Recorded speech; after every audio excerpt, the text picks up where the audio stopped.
और भाई क्या चल रहा है? भाई इंडिया में तो बागेश्वर धाम चल रहा है। तो यार अभी आज तक से लेके एनडीटीवी पर केवल एक ही बात चल रही है, बागेश्वर धाम के धीरेन्द्र शास्त्री जी। लेकिन अब इसमें छोटा सा चेंज हो गया। जहाँ पहले शास्त्री जी को फ्रॉड और पाखंडी बोला जा रहा था, वहीं अब उनके कार्य को अप्रिशिएट और उनकी दिव्य शक्तियों की प्रशंसा कर रहे हैं। तो क्लियर हो गया? आप तो क्लियर कल भी थे और आज भी हो गया? आज भी हो गया।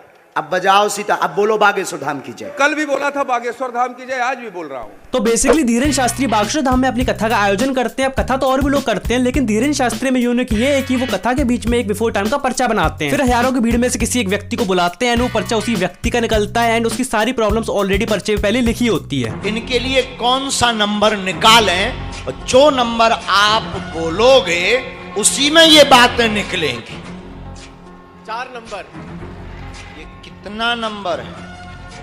4 नंबर। बोलो बेटा। 4 नंबर। हैं? 4 नंबर। पढ़ी लिखी, क्या एजुकेशन है आप? मास्टर्स कर रही हूँ। मास्टर्स कर रही हैं। आइए नजदीक। आपके पिताजी के काम को बांधा गया पत्थर का काम था, माँ के पैर व गांठों में गठियाबाद हो गया है, शरीर में कंपन होता है, उनको भी आराम लगेगा, पिता का कर्जा दूर होगा, आशीर्वाद।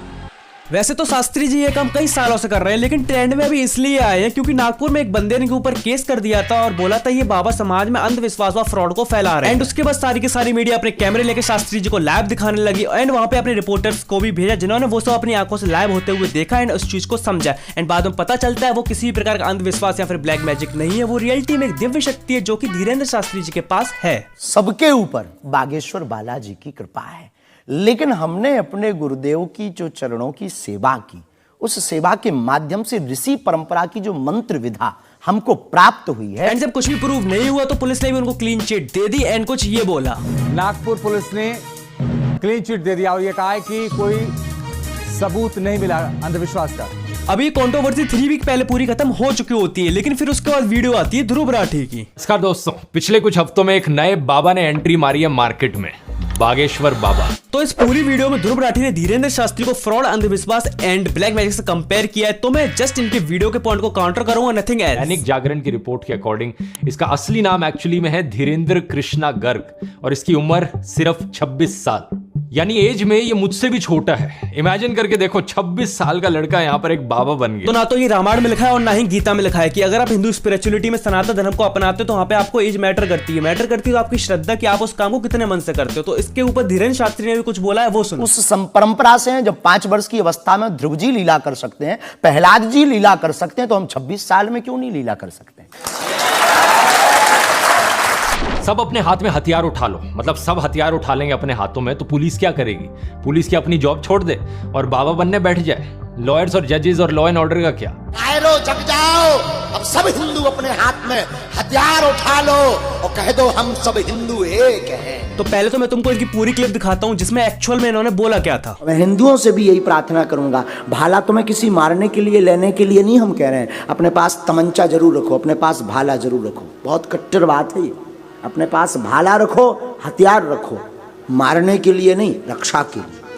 तो इसमें गलत क्या है? सेल्फ डिफेंस करना गलत थोड़ी है। अगर आप कहीं जा रहे हो और इमीडिएटली अगर आपके ऊपर कोई अटैक कर देता है तो उस टाइम पे आप क्या करोगे? उस बंदे से फाइट करोगे या फिर ये बोलोगे भाई तू मेरे को मार ले, तब तक मैं पुलिस को कॉल कर रहा हूँ?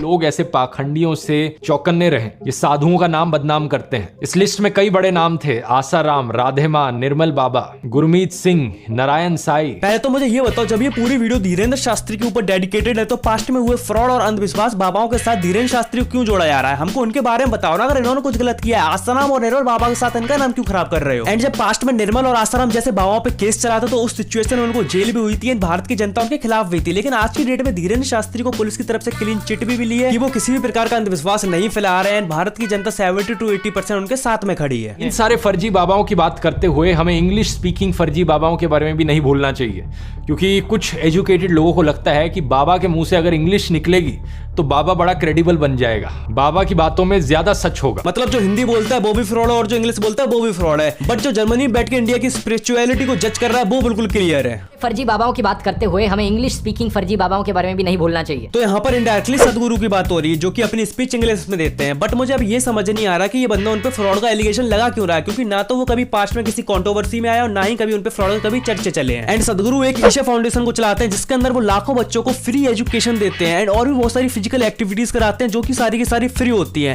अब अगर ये सब ध्रुव राठी को फ्रॉड लग रहा है, फिर ऐसा फ्रॉड तो सबको करना चाहिए। मेंटलिस्ट करण सिंह मैजिक और सुहानी शाह भी एग्जैक्टली यही काम करते हैं जो ये फर्जी बाबा करते हैं, लोगों के माइंड रीड करना।